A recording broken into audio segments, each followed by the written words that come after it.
sa Mindanao. Marami na tayong napayaman. Dapat yung mga original na kasama ko, mahabol na kayo. Bagay, may talata naman. May nauunang nahuhuli. May nahuhuli ang nauuna. Para akong pastor, sabi, kay mama tayo. Amen. Okay, salamat po. So, yan lang yung sarili nyo dahil gusto ng Lord yumaman tayo. Amen.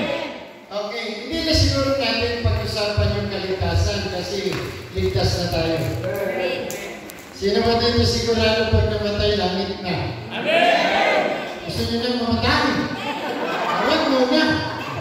Hindi pa nga tayo maman eh. Okay, may ano pa, may mission pa tayo, no? Amen. Siguro pagyawan ko na lang, no?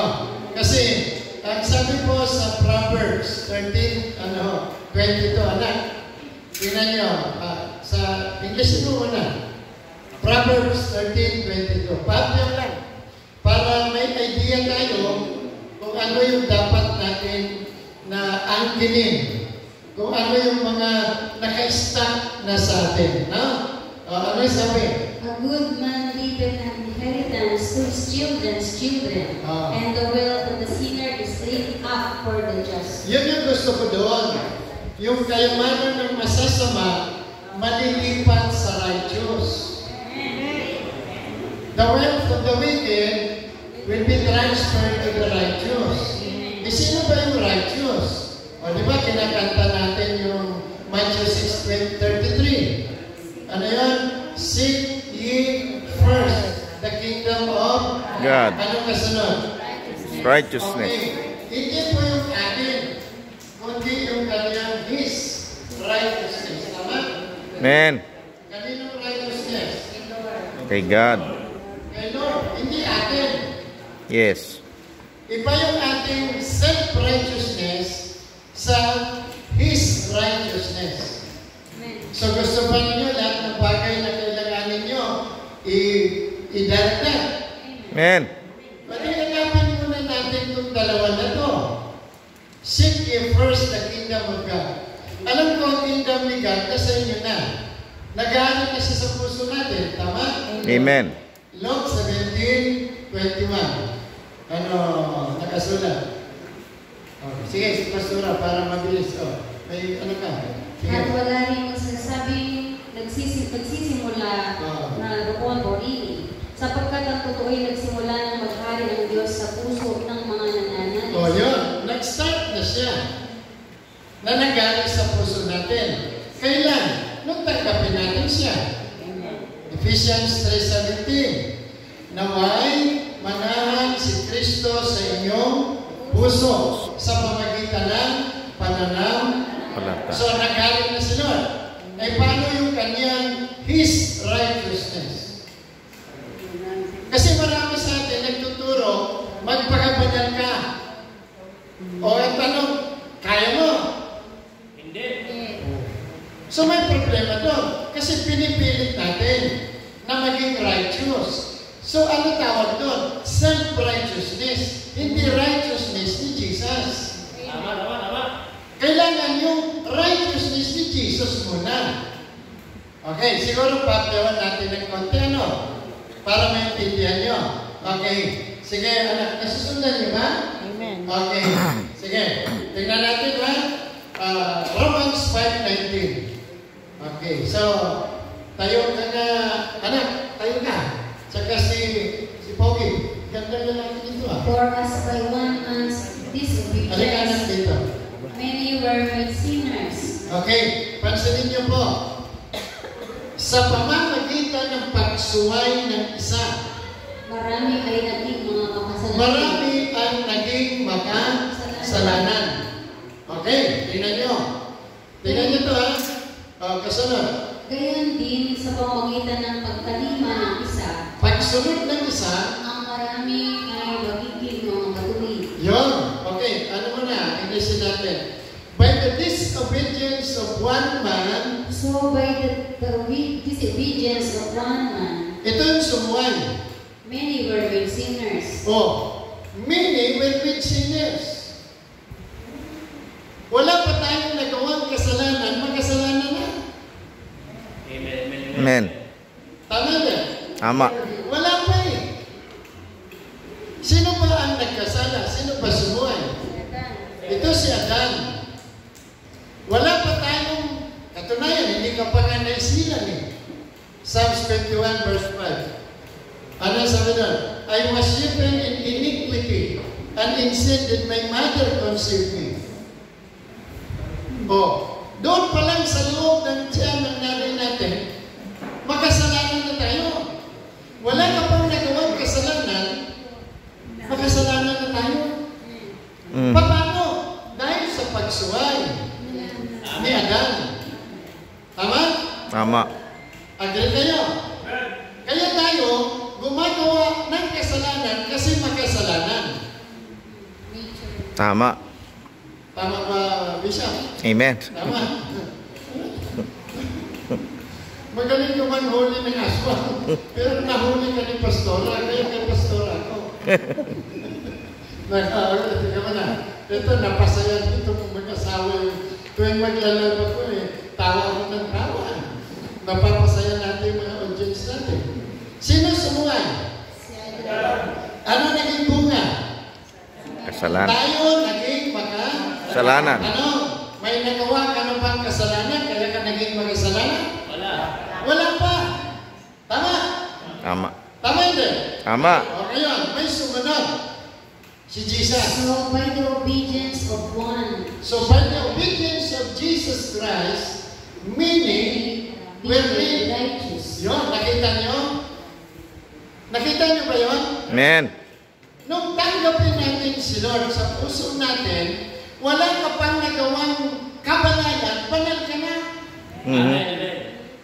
Righteous ka na. Amen. O dito, wala pa tayong nagawang kasalanan, makasalanan eh. Dito naman, nung tayo magipag-isa kay Lord, wala pa tayong nagawang kabanalan, katwiran, banal na tayo.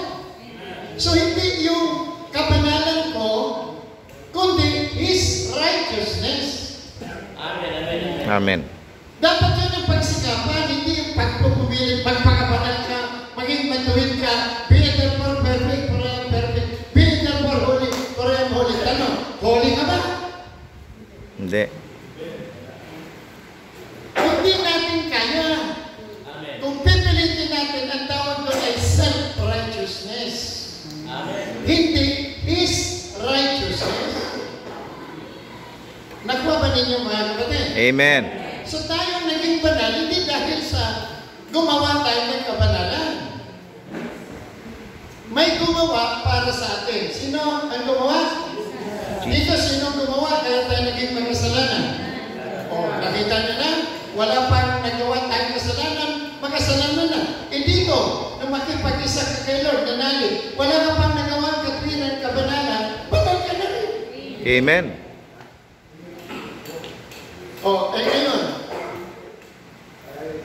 naintindihan niyo po. Amen. Gumagawa tayo ng kasalanan kasi makasalanan. Ngayon, inayos ni Lord. Naging banal tayo dahil sa Kanya. Natural, dahil banal ka, magpakabanal ka. Gagawa ka ng kabanalan kasi banal ka. Dito, gumagawa ka ng kasalanan kasi makasalanan.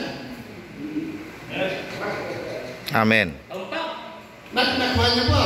Amen. So tayo, naging banal, hindi dahil sa atin, kundi His righteousness. Patingnan natin si Abraham. Romans 4 verse 3. Tingnan natin. Wala. Ayos ba? May bayad ba itong pagkain? Salamat naman. Nakalimutan ko yung wallet ko.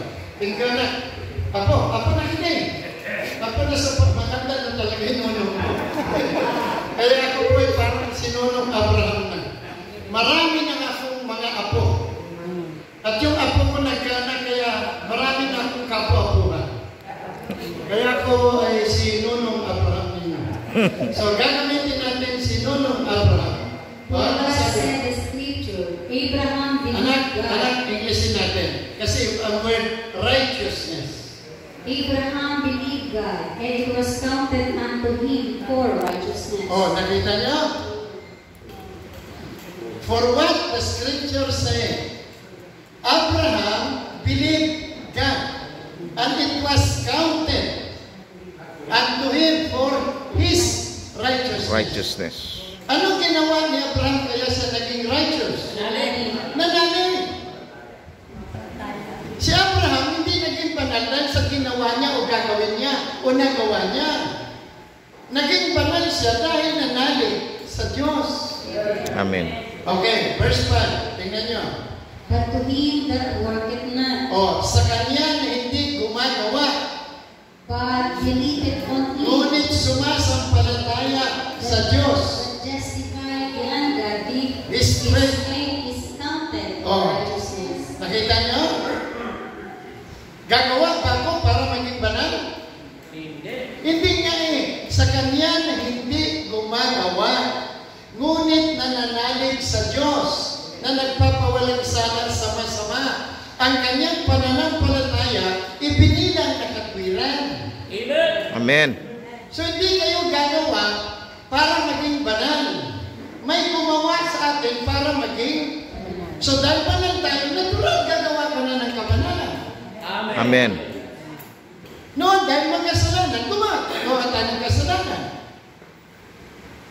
Tama? Pag hindi nyo maintindihan tanong, para masagot natin na maganda. Na, hindi para magdebate. Hindi naman kayo talaga obra sa akin kung sabi ko yung pag-usapan, debate. Hindi kayo obra. Kaya huwag ko na akong debatehin. Panimalaan na lang natin. Okay, tingnan nyo verse 6. Even as David also described the blessedness of a Tingnan man, nyo. Even David described the blessedness of a man. unto whom God imputed righteousness Kanina, counted. Ngayon, ipinasok. without works. Imputed righteousness without work. Walang gawa.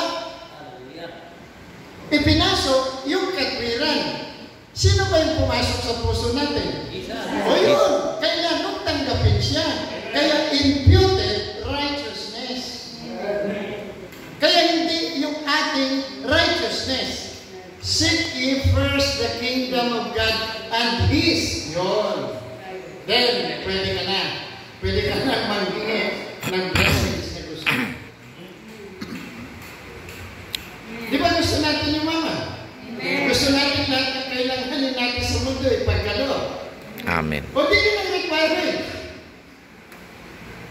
Verse 8. Ano sabi? Blessed is the man to whom the Lord will not impute sin. Napakapalad natin. We are so blessed because God did not impute sin to us.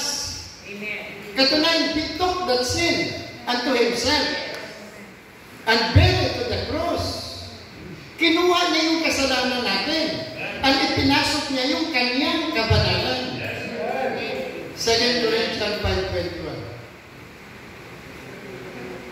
Sige. Walang struggle dito sa kabanalan. Wala, kasi may power na sa loob. For He had made Him to be sin for us, who knew no sin, that we might be made the righteousness of God in Him. Nakuha niyo ba yung verse na yun? Si Lord walang kasalanan. Tayo makasalanan. Pero itinuring siyang at tayo makasalanan, itinuring na righteous. Kaya we are the righteousness of God in Christ. Dahil kay Kristo na Panginoon. So anytime na marap ka kay Satanas, huwag mo harapin sa sarili mo pagsisikap, magpakabanan. Tudas ka dyan, talo ka dyan, may sisingit sa iyan, may butas yan. Harapin mo, dahil ikaw, dahil sa ginawa ni Lord, banal ka, righteous ka, walang may sisingit.